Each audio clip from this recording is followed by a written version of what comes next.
அனைவருக்கும் அன்பு வணக்கம். நண்பர்களை, கொஞ்ச நாளைக்கு இந்த லோக்கல் பாலிடிக்ஸை ஒதுக்கி வைக்கலாம் அப்படின்னு நினைக்கிறேன். அதாவது மே 4 தேர்தல் வருகின்ற வரைக்கும் பார்க்கலாம். ஏன்னா என்ன பேசுறதுக்கு இருக்குன்னே தெரியல.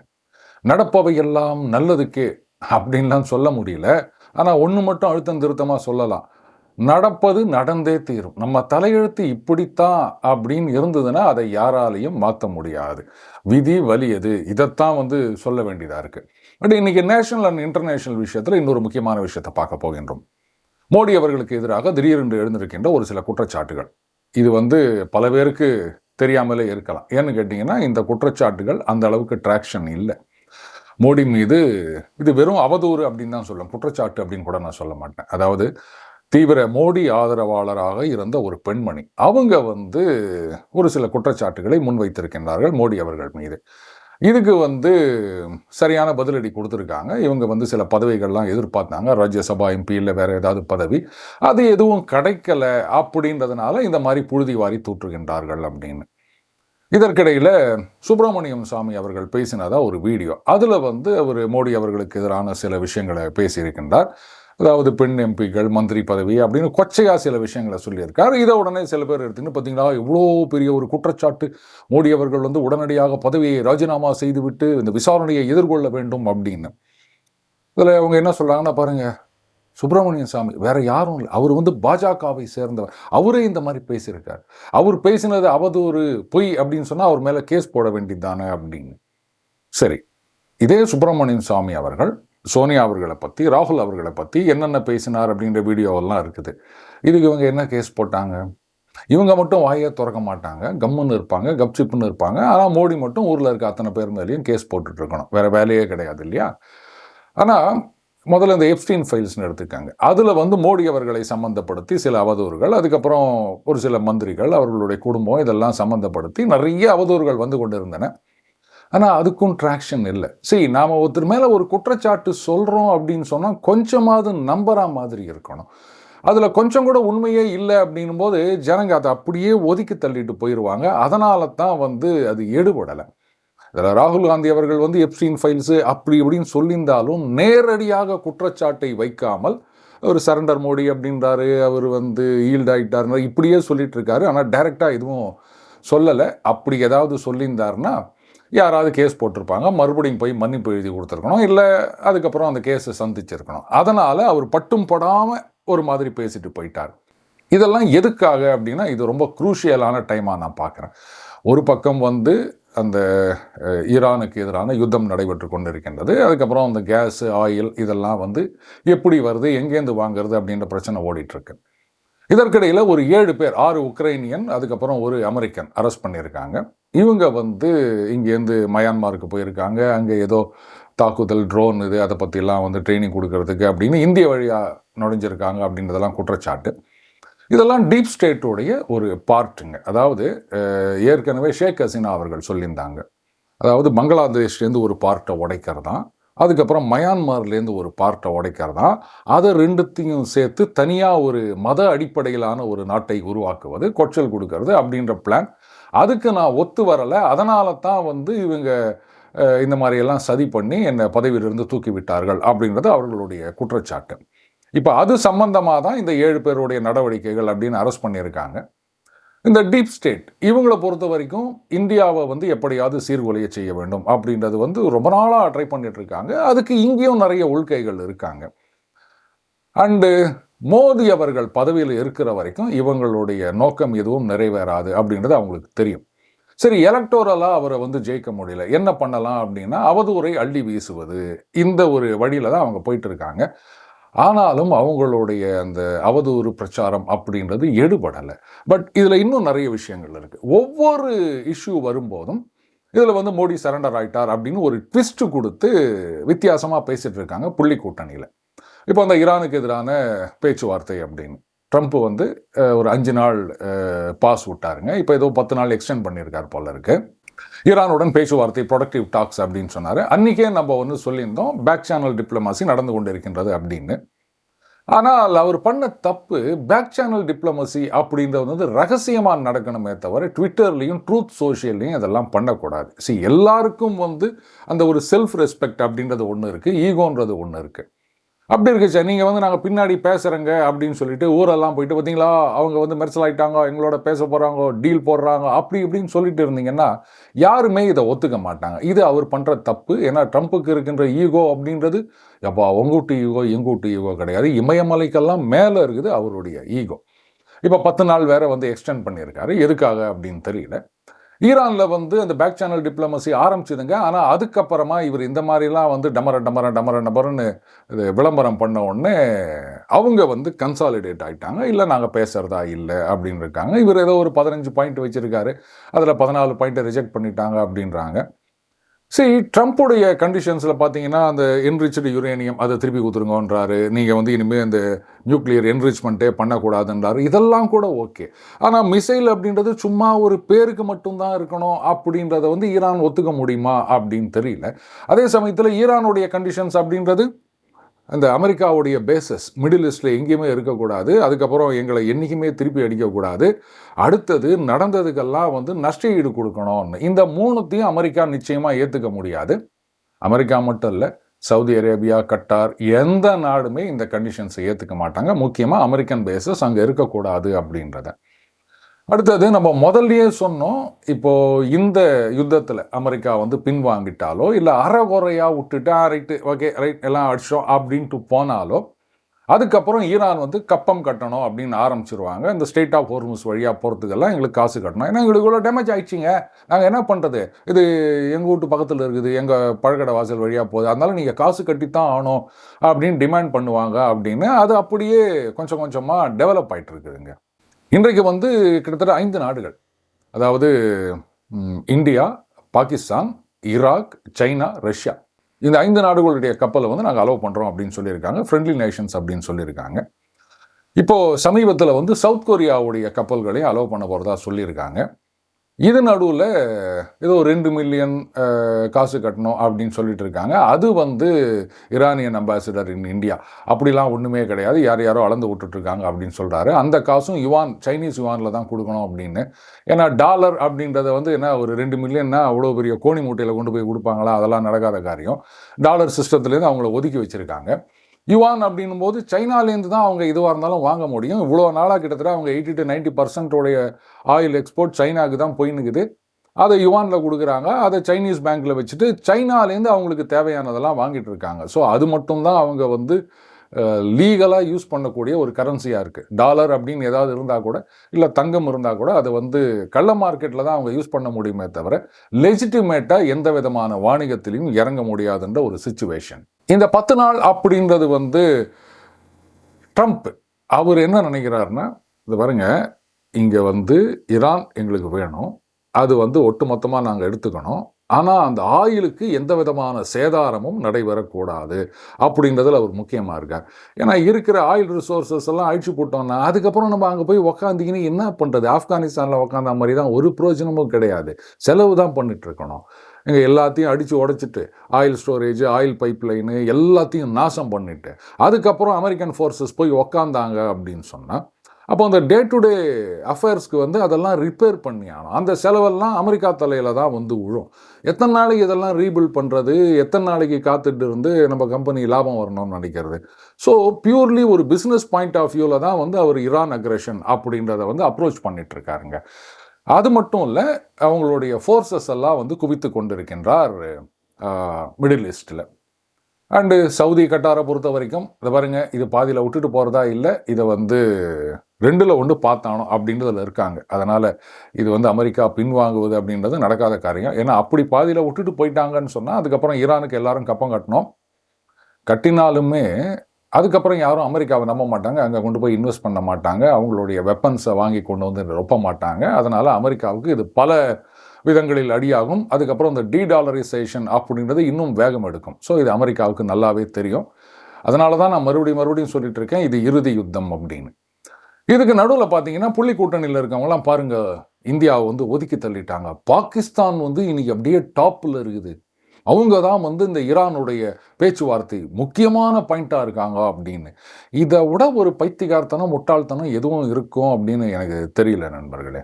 இதில் நம்ம நண்பர்கள் கூட ஒரு சில பேர் கேட்டாங்க, என்ன சார் பாகிஸ்தான் தான் இதெல்லாம் மூவ் பண்ணினுக்கிறாங்க அப்படின்னும் போது நீங்கள் என்ன இந்த மாதிரிலாம் குறைச்சி மதிப்பிடுறீங்களே, என்னதான் வந்து நீங்கள் இந்தியா அப்படின்னு சொல்லிட்டு இருந்தாலும் இன்னைக்கு பாகிஸ்தான் தானே முக்கியமான நாடாக இருக்குது அப்படின்னு. இப்போது மத்தியஸ்தம் பண்ணுறோம் அப்படின்னு சொன்னால் நீங்கள் தான் நாட்டாமை, நீங்கள் போயிட்டு 2 பார்ட்டியும் கூப்பிட்டு வச்சு பேசுங்கன்னு சொன்னால் அது மத்தியஸ்தம், உங்களுக்கு ஒரு பெருமை இருக்கின்றது. ஆனால் அவங்க ஒரு ப்ரப்போசல் கொடுப்பாங்க, அதை நீங்கள் வாங்கிக்கின்னு அவங்க கிட்ட கொண்டு போய் கொடுக்கணும். அவங்க என்ன பதில் சொல்கிறாங்களோ அதை வாங்கிக்கின்னு திருப்பி அவங்க கிட்ட கொண்டு போய் கொடுக்கணும் அப்படின்னா, அப்போது இதுக்கு பேர் கொரியர் இல்லை போஸ்ட்மேன்னு சொல்லாமல் வேற என்னன்னு சொல்கிறது? பாகிஸ்தானுக்கு இதில் எந்த விதமான பார்ட்டும் கிடையாது, எக்ஸப்ட் அதை கொண்டு போய் கொடுத்துட்டு மறுபடியும் என்ன பதில் சொல்லாங்களோ அதை வாங்கிட்டு கொண்டு போய் கொடுக்கறது. இவ்வளோதான். ஒரு எடுபடியாக மட்டும்தான் பாகிஸ்தான் இருக்கின்றது. இதில் வந்து ஒரு 2-3 நாளைக்கு முன்னாடி ட்ரம்ப் சொல்லியிருந்தார், இது மாதிரி ஈரான் வந்து ஒரு மிகப்பெரிய கிஃப்ட் கொடுத்துருக்காங்க, அதை வந்து நான் சொல்கிறதா இல்லை, அது ஆயில் கேஸ் அப்படின்னு ஏதோ பூடகமாக சொன்னாருங்க. அதுக்கப்புறம் நேற்றுக்கு என்ன சொல்லியிருக்காரு, ஆமாம் ஈரான் வந்து ஒரு பெரிய கிஃப்ட் கொடுத்துருக்காங்க, என்ன கிஃப்ட்டுன்னா 8-10 அது ஆயில் டேங்கர் அப்படின்னுக்கிறாங்க. அதெல்லாம் பாகிஸ்தான் ஃப்ளாக் அப்படின்னு இருக்காங்க. ஆக்சுவலாக இது வந்து வேறு நாடுகளுக்கு போக வேண்டியது, பாகிஸ்தானை சேர்ந்தது கிடையாது. பாகிஸ்தான் என்ன பண்ணிக்கிறாங்க, ஆமாங்க அது எங்கள் கண்டெய்னர் தாங்க, எங்கள் நாட்டு கப்பலுங்க, நீங்கள் அலோவ் பண்ணுங்க அப்படின்னு சொன்னதுனால ஈரான் அதை அலோவ் பண்ணியிருக்காங்க. அதை வந்து அமெரிக்கா வேற எங்கேயோ டைவெர்ட் பண்ணிட்டு இருக்காங்க. இதுதான் மேட்டர். இப்போ ஈரான் வந்து பயங்கர கடுப்பில் இருக்காங்க, என்னை ஏமாத்திட்டீங்கல்ல, கூட இருந்தே குழி பறிச்சிட்டிங்கல்ல அப்படின்னு நேத்தைக்கு வந்து ஒரு பாகிஸ்தானி டேங்கரை வந்து அந்த ஸ்டேட் ஆஃப் ஹோர்முஸ், வழக்கம் போல் நம்ம பாகிஸ்தான் ஷிப் தானே அப்படின்னு சொல்லிட்டு வந்துக்கிறாங்க, இல்லை திரும்பி போ அப்படின்ட்டு மறுபடியும் திருப்பி அனுப்பிட்டாங்க உள்ள ஈரான். இதில் எக்ஸ்டர்னல் அஃபேர்ஸ் மினிஸ்டர் ஜெய்சங்கர் ரொம்ப அழகாக சொன்னார், நம்மளாம் என்ன ஏஜென்ட்டா புரோக்கரா, இதுதான் நம்ம வேலையா அப்படின்னாரு. உடனே பாகிஸ்தானில் அவங்களுக்கு அப்படியே கோவம் வந்துச்சு. வர்த்தமை என்ன இப்போ அமிதாப் மாமாவுக்கு கோவம் வந்த மாதிரி தான். கோச்சின்னு என்ன பண்ண போகிறீங்க நீங்கள்? இப்போனா நீங்கள் ஈரான் கிட்ட போயிட்டு ஒரு ப்ரப்போசலை நீங்களாக கொடுத்துக்கிறீங்களா, இல்லை அமெரிக்கா கிட்ட இல்லைங்க இது சரியில்லைங்க அது சரியில்லைங்க பேச போகிறீங்களா? அவர் ட்ரம்ப் என்ன சொல்கிறாரோ அதை கொண்டு போய் கொடுத்துட்டு அங்கே அவங்க என்ன சொல்கிறாங்களோ அதை அப்படியே வாங்கி வந்து பதில் கொடுக்க போகிறீங்க, அவ்வளோதான். நீங்கள் அங்கே பேசலாம் கூட முடியாது. போதாக்குறைக்கு ஈரான் வந்து எங்கள் முதுகில் குத்திட்டாங்க அப்படின்னு பாகிஸ்தானை சொல்லின்னு இருக்கிறாங்க. இந்த லட்சத்தில் இந்த ஒரு ரியல் எஸ்டேட் புரோக்கர் மாதிரியான வேலை இந்தியாவுக்கு தேவையா? இதைத்தான் எதிர்பார்க்குறாங்களா? இதில் இன்னொன்று கவனிக்கணும், ட்ரம்ப் வந்து 2 நாளைக்கு முன்னாடின்னு நினைக்கிறேன் மோடி அவர்களை அழைத்து பேசியிருக்கின்றார் டெலிஃபோனில்.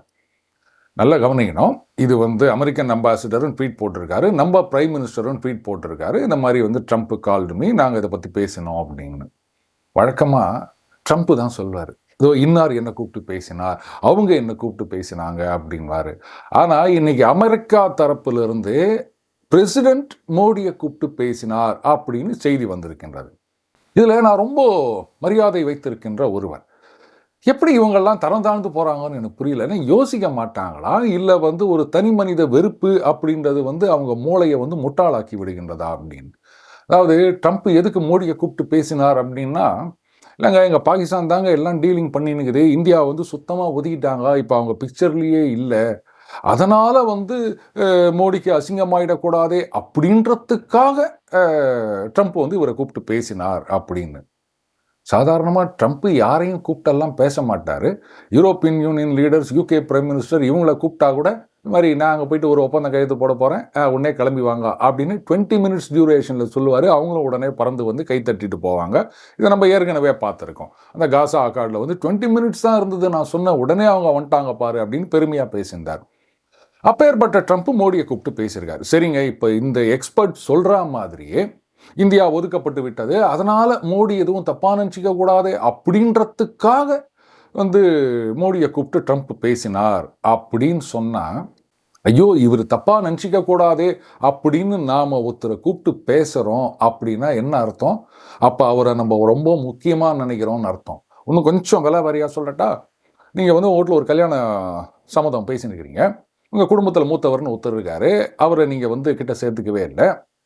அதுக்கப்புறமா இந்த சம்மந்தம் பேச்செல்லாம் போயிட்டே இருக்கும்போது, ஐயோ அவர் தப்பாக நினச்சிக்க கூடாதே அப்படின்றதுக்காக அண்ணனை கூப்பிட்டு, அண்ணே இது மாதிரிண்ணே ஒரு சம்மந்தம் பேசினுக்கிறேன்னே, நல்ல இடமா இருக்குதுன்னே, அது முடிஞ்சா சொல்கிறேன்னே அப்படின்னு நீங்கள் சொல்கிறீங்கன்னா, அப்போது அந்த அண்ணனுக்கு நீங்கள் எவ்வளோ இம்பார்ட்டன்ஸ் கொடுக்குறீங்க அப்படின்றது புரியுது இல்லையா?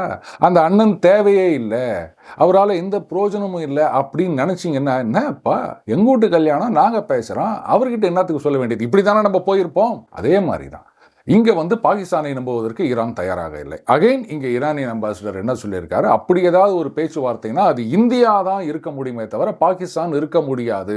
அதுக்கு அவர் காரணமும் சொல்கிறார்.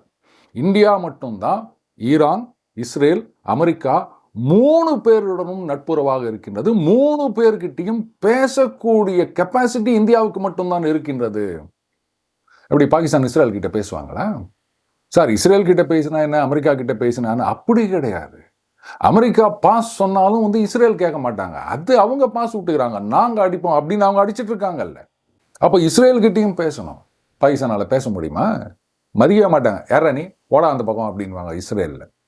ஸோ அந்த அளவுக்கு இன்னைக்கு இந்தியாவுக்கு ஒரு இம்பார்ட்டன்ஸ் இருக்கின்றது, மோடிக்கு ஒரு இம்பார்ட்டன்ஸ் இருக்கின்றது. ஆனால் இதெல்லாம் புரிஞ்சுக்காம ஐயோ பாகிஸ்தான் தான் எல்லாம் பண்ணின்னுக்கிறாங்க, ஏங்க ஒரு மத்தியஸ்தம் நடக்குது, அதை வந்து எங்கே நடத்தலாம் அப்படின்னு யோசிச்சுட்டு உங்கள் ஹோட்டலில் ஒரு ரூம் எடுத்து வாடகை எடுத்து நடத்துகிறோம் அப்படின்னு சொன்னால் அப்போ அந்த பெருமை ஹோட்டல் ஓனருக்கா? சொல்லிக்கலாம், இந்த பேச்சுவார்த்தை எங்கள் ஹோட்டலில் நடந்தது அப்படின்னு. அந்த ஹோட்டல் ஓனருக்கும் பேச்சுவார்த்தைக்கும் எந்த சம்மந்தம் கிடையாது. வாடகை கொடுத்தா யாருக்கு வேணா நீ வந்து அந்த ரூமை கொடுப்ப, அவ்வளோதான். ஸோ அந்த லட்சணத்தில் தான் பாகிஸ்தான் இருக்குது. அது புரிஞ்சுக்காமல் பார்த்தீங்களா இந்தியாவை ஒதுக்கி தள்ளிவிட்டார்கள் அப்படின்னு சொல்லாங்கன்னா வைத்தறிச்சல், வேற ஒன்றுமே கிடையாது. முழுக்க முழுக்க இதுதான். புகழெல்லாம் வந்து இங்கே போயிட போகுது, முக்கியமாக இந்தியாவுக்கு ஒரு பெருமை கிடைச்சிட போகுது அப்படின்ற எரிச்சலில் தான் புள்ளி கூட்டணி முழுக்க முழுக்க இன்னைக்கு பேசிட்டு இருக்காங்க நண்பர்களே. அடுத்தது அந்த நயாரா, இது வந்து அந்த ரஷ்யன் ஆயில் நிறுவனம். இவங்க வந்து ஏப்ரல் மாதத்தில் 35 நாள் மெயின்டெனன்ஸ்க்காக ஷட் டவுன் பண்ண போகிறாங்க அப்படின்ன உடனே நிறைய சோஷியல் மீடியாலும் சரி, ஊடகங்கள் சிலதும் சரி, ஐயோ 35 நாள் ஷட் டவுன், ஆயில் கிடைக்குமா அப்படின்னு. நயாராவுடைய பங்கு அப்படின்றது இந்தியாவுடைய டோட்டல் பெட்ரோல் டீசல் இதில் ரொம்ப ரொம்ப கம்மி. அடுத்தது இது ஷெட்யூல்டு மெயின்டெனன்ஸ். க்ரூட் ஆயில் இல்லை, அதனால் நாங்கள் வந்து கம்பெனியை இழுத்து மூடுறோம் அப்படி கிடையாது. அண்ட் நயாரா வந்து ரஷ்யாவுடைய சார்பு நிறுவனம் அப்படின்றதுனால அந்த க்ரூடுக்கு எந்த பிரச்சனையும் கிடையாது. எல்லாத்துக்கும் மேலே க்ரூட் ஆயிலில் எந்த விதமான ப்ராப்ளமும் இல்லை அப்படின்றதுனால தான் அந்த நார்மல் மெயின்டெனன்ஸ் ஆக்சுவலாக போன வருஷமே பண்ண வேண்டியது, அதை ஏதோ ரீசன்ஸ்க்காக தள்ளி போட்டுக்கினே வந்தாங்க. இப்போ ஏப்ரலில் ஷட் டவுன் பண்ணி மெயின்டெனன்ஸ் பண்ணலாம் அப்படின்னு ஒரு ஐடியாவுக்கு வந்திருக்காங்க. அது மட்டும் இல்லை, அந்த பீரியடில் அந்த பங்குகள் தங்கு தடையில்லாமல் இயங்க வேண்டும் அப்படின்றதுக்காக அந்த ஷட் டவுன் எத்தனை நாளோ அதுக்கு அவங்களுடைய ஆயில் சேல்ஸ் எவ்வளவோ அதை கணக்கு பண்ணி ஸ்டோரேஜ் வச்சுட்டு தான் அவங்க வந்து அந்த மெயின்டெனன்ஸ்க்கே போகிறாங்க. எந்த ஒரு கம்பெனியாக இருந்தாலும் நீங்கள் ஆயிலை விட்டுருங்க, ஒரு துணி தைக்கிற கம்பெனியாக இருக்கட்டும், இல்லை சோப்பு தயாரிக்கிற கம்பெனி கூட எடுத்துக்கோங்களேன், மெயின்டெனன்ஸ் அப்படின்னு ஒரு 10 நாள் 20 நாள் மூடுறாங்க அப்படின்னு சொன்னால் அப்போ அந்த 10-20 நாள் சோப்பே கிடைக்காதா ஊரில்? அதுக்கான ஸ்டாக்கை ரெடி பண்ணிட்டு எல்லாருக்கும் அனுப்பிட்டு அதுக்கப்புறமா தான் அந்த மெயின்டெனன்ஸ்க்கே போவாங்க. இந்த ஒரு அடிப்படை விஷயம் கூட தெரியாம ஐயோ ஷட் டவுன் ஆகாம மூட போறாங்களாமே அப்படின்னு மெர்சல் கலப்பினே தெரிஞ்சுனுங்கிறானுங்க ஒரு கும்பல். அவங்க அப்படிதான் பண்ணிட்டு இருப்பாங்க. நாம கொஞ்சம் யோசிக்கணும், இதுல உண்மை என்ன, மெயின்டெனன்ஸ் அப்படின்னா என்ன ஆகும் அப்படின்றத பத்தி யோசிக்காம ஐயோ மெயின்டெனன்ஸ் ஆகாம ஷட் டவுன் ஆகாம அப்படின்னு நாம மெர்சல் ஆகக்கூடாது. அப்போ மட்டும்தான் இந்த மாதிரி வந்து மெர்சல் காமிச்சின்னு ஆதாயம் பார்க்கலாம் அப்படின்னு நினைக்கிறவங்க வாயை மூடிட்டு போவாங்க. அடுத்தது ட்ரம்ப் இன்னும் நிறைய கண்ணாபின்னான்னு பேசிட்டு இருக்காரு. இன்ஃபேக்ட் அந்த ஒயிட் ஹவுஸ் இருக்கு இல்லையா, அவங்களுடைய ட்விட்டர் ஹேண்டிலில் பார்த்தீங்கன்னா வித்தியாசமான சில புகைப்படங்கள்லாம் வந்து பப்ளிஷ் பண்ணிட்டு இருக்காங்க. எதுக்காகன்னு தெரியல. இந்த பிக்சலேட்டட் அப்படின்னு சொல்லுவாங்க. அதாவது ஒரு டிஜிட்டல் இமேஜ், நம்ம ஒரு மொபைலில் ஒரு ஃபோட்டோ வச்சுருக்கோம் அப்படின்னு சொன்னால் அதை அப்படியே நம்ம இப்படி எக்ஸ்பேண்ட் பண்ணுறோம் இல்லையா, ஒரு அளவுக்கு எக்ஸ்பேண்ட் பண்ணால் தான் அது கொஞ்சம் தெரியுங்க. நீங்கள் ரொம்ப இப்படி பெருசாகினீங்கன்னு சொன்னீங்கன்னா ஒன்றுமே தெரியாது, பிக்சலா அப்படி தான் தெரியும் இல்லையா. ஸோ அந்த மாதிரி பிக்சலேட்டட் பிக்சர்ஸ் திடீர்னு வந்து அப்லோட் பண்ணுறாங்க, டெலிட் பண்ணுறாங்க. திடீர்னு ஏதோ கண்ணாபின்னான்னு ஒரு வீடியோ, அது என்னன்னே தெரியல, ஏதோ 2 வார்த்தை மட்டும் கேட்குது, கால் மட்டும் தெரியுது, அதுக்கப்புறம் கொஞ்சம் நேரம் கழிச்சு டெலிட் பண்ணிடுறாங்க. இது வந்து அட்மின் பண்ணிட்டாரு அப்படின்னு சில பேர் சொல்கிற மாதிரினா குறை சொல்லிட்டு போக முடியாதுங்க. ஒயிட் ஹவுஸ் அமெரிக்க அரசாங்கத்துடைய அந்த அஃபிஷியல் ஹேண்டில் அது, அதில் இந்த மாதிரி பண்ணுறாங்கன்னா ஏதோ அவங்க ஊடாடினுக்கிறாங்க அப்படின்றது நல்லா தெரியுது. கூடவே நேட்டோவை போட்டு கழுவி ஊற்றிடுறார். நீங்கள்லாம் வந்து எனக்கு ஒன்றுமே பண்ணல, நாங்கள் அதை ஞாபகம் வச்சுருப்போம் அப்படின்னு. நான் அன்றைக்கே சொன்னேன், இவர் வந்து அந்த 5 நாடுகள் நீங்கள் வந்து உங்களுடைய நேவி அனுப்புங்க அப்படின்னு சொன்னது ஏதோ அவங்க வந்தால் தான் இவரால் வந்து சண்டை போட முடியுன்றது கிடையாது. It's a perfect drop. சொல்லவே சொல்லிட்டாரு. என்ன இந்த மிடில் ஈஸ்ட் வார் வந்து உங்களுடைய வார் கிடையாது அப்படின்னு ஒதுங்கி போனீங்கன்னா அப்போ இந்த உக்ரைன் வார் மட்டும் எங்களோட வாரா, நாங்கள் அதுக்கெல்லாம் சப்போர்ட் பண்ணிட்டல, அதுக்கு என்ன பண்ணுறது அப்படின்னு கேட்டிருக்காரு. இந்த பிரச்சனை முடிந்த பிறகுதான் உக்ரைன் பக்கம் அவர் திரும்புவார்.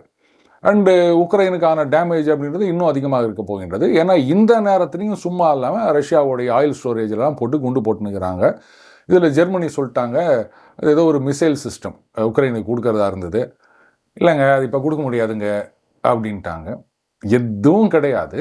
ஆனால் ஏதோ இருக்கின்ற கொஞ்சம் ட்ரோனு, அதுக்கப்புறம் இன்டெலிஜென்ஸ் ஷேரிங் மற்ற நாடுகளோட, அதை மட்டும் வச்சுட்டு இவங்க வந்து சில டேமேஜ் பண்ணிட்டு இருக்காங்க. ரஷ்யாவுடைய பதிலடி அப்படின்றது ரொம்ப உக்ரமாக இருக்கின்றது. ஆனால் அதை பற்றிலாம் அண்ணன் ஜெலன்ஸ்கிக்கு கவலை கிடையாது. அவர் உக்ரைனில் இருக்காரா, எங்கே இருக்காரு யாருக்குமே தெரியாது. நாடு என்ன ஆனால் என்ன அப்படின்னு அவர் பாட்டுக்கு இஷ்டத்துக்கு சண்டையை இழுத்து விட்டுட்டு வேடிக்கை பார்த்துட்டு இருக்காரு. இந்த ஈரானுக்கு எதிரான யுத்தம், சரி இது வந்து நீங்கள் ஈரானை ஆதரிக்கிறீங்களா அமெரிக்காவை ஆதரிக்கிறீங்களா அப்படின்னா ஒரு விஷயம் புரிஞ்சுக்கணும். இதில் வந்து அமெரிக்காவை ஈரானால் தோற்கடிக்க முடியாது, தலைகீழ நின்றாலும் நடக்காது. அமெரிக்காவுடைய மிலிட்ரி மைட் அப்படின்றது வந்து கொஞ்சம் நிஜம் கிடையாதுங்க. அவங்க ஓங்கி அடித்தாங்க அப்படின்னா 1.5 டன் அப்படின்ற மாதிரி தான். இதில் ரஷ்யா கியூபா வந்து அந்த ஒரு ஆயில் பிளாக்கேடு அது இல்லாமல் கஷ்டப்பட்டுட்டு இருக்காங்க. இந்த வெனிசுவேலா இஷ்யூ, வெனிசுவேலாலேருந்து தான் ஆயில் போயிட்டு இருந்ததுங்க கியூபாவுக்கு. அதனால தான் அவங்க சர்வைவ் ஆகிட்டு இருந்தாங்க. வெனிசுவேலாவை தட்டி தூக்கின பிறகு ரஷ்யாவிலிருந்து டேங்கர் அவங்க வந்து ஆயில் அனுப்பினாங்க கியூபாவுக்கு. ஆனால் அமெரிக்கா என்ன பண்ணிட்டாங்க, அந்த டேங்கர்ஸ் எல்லாம் சீஸ் பண்ணி அவங்க தூக்கிட்டு போயிட்டாங்க. எந்த நாட்டோட டேங்கர்ஸ்? ரஷ்யாவுடைய டேங்கர்ஸ். ரஷ்யா உதாரெல்லாம் விடலை. என்ன எங்கள் டேங்கரை நீங்கள் தூக்கிட்டீங்களா, என்ன பண்ணுறோம் பாருங்க அப்படின்னு. ரஷ்யா நினச்சா அமெரிக்காவோட சண்டைக்கு போக முடியாதா? அமெரிக்காவுடைய மைட்டை சமாளிக்கக்கூடிய ஒரு நாடு அப்படின்னா அது ரஷ்யா மட்டும்தான். ஏன்னா அவங்களுடைய ஏர் டிஃபென்ஸும் வந்து ரொம்பவே எஃபெக்டிவாக இருக்குது. எல்லாத்துக்கும் மேலே அவங்கக்கிட்ட அந்த ஏராளமான ஹைப்பர்சானிக் மிசைல்ஸ் அப்படின்றதற்கு அந்த second strike, third strike capacity, அந்த நியூக்ளியர் சப்மரின், ஸ்டெல்த் சப்மரின், அதிலிருந்து ஏவக்கூடிய அந்த பொசைடான் நம்ம பார்த்தோம். அந்த டார்பிடோ, அது டார்பிடோன்னு சொல்கிறதா இல்லை அண்டர் வாட்டர் மிசைல்னு சொல்கிறதா, லான்ச் பண்ணிட்டாங்கன்னா அது பாட்டுக்கு போயினே இருக்கும். அதுக்கு வந்து டிஸ்டன்ஸ் ரெஸ்ட்ரிக்ஷனே கிடையாது. அதையெல்லாம் நீங்கள் ரேடார்லலாம் கண்டுபிடிச்சி இந்த ஏர் டிஃபென்ஸ் மாதிரிலாம் ஒன்றும் பண்ண முடியாது. ஏதாவது ஒரு நாட்டோட கோஸ்ட்டில் போயிட்டு அடிச்சுதுன்னு சொன்னால் டோட்டலாக நாசம் பண்ணிடும் அது. அப்படிப்பட்ட ரஷ்யாவே அவங்களுடைய டேங்கர்ஸை அமெரிக்கா சீஸ் பண்ணிட்டாங்க அப்படிங்கும் போது ஒன்றும் பேசலை.